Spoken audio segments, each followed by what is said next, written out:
Hi, my name is Zuri Davis, and I'm currently a junior at Georgia State University, pursuing a degree in early childhood education with a dual certification in special education.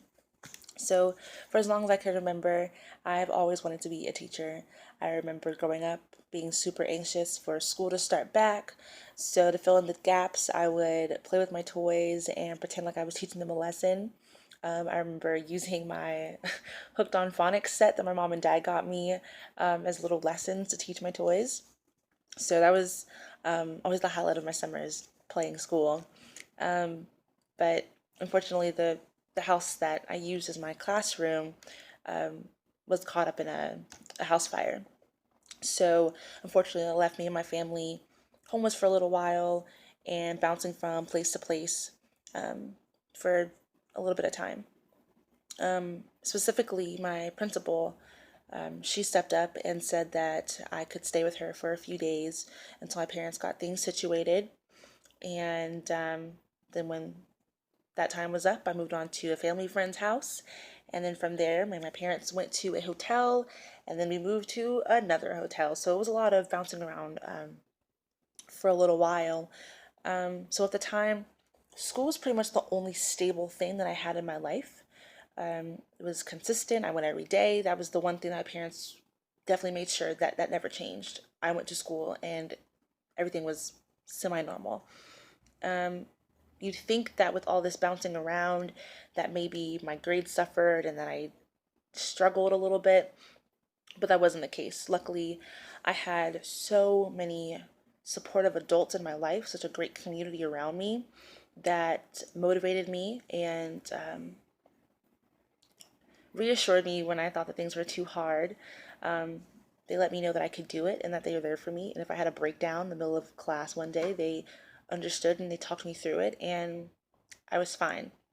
So, from that experience, as awful as it was, I took away the fact that teachers and administrators, especially, do so much more than um, grading papers and putting stickers on your forehead when you, I don't know, do a good job in class.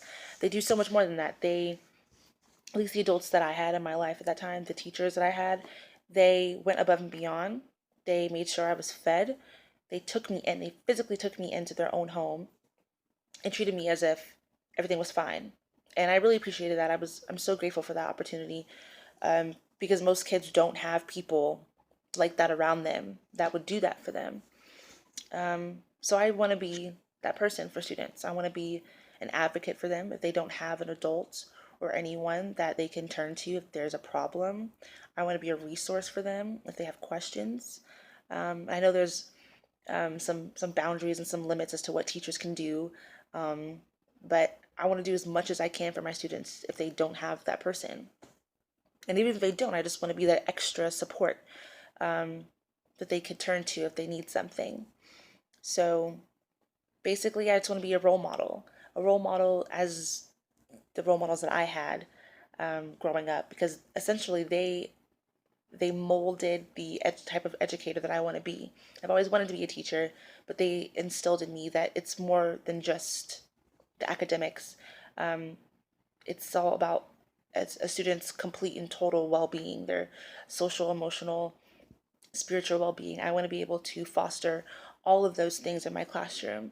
So I'm just hoping that through extra resources and experiences, such as Uncommon Schools Teaching Fellowship this summer, I'm hoping that I'll be able to carry on the knowledge that I get from all these resources and bring them to my students and be able to answer their questions and be there for them and just become a better teacher for it. Thank you.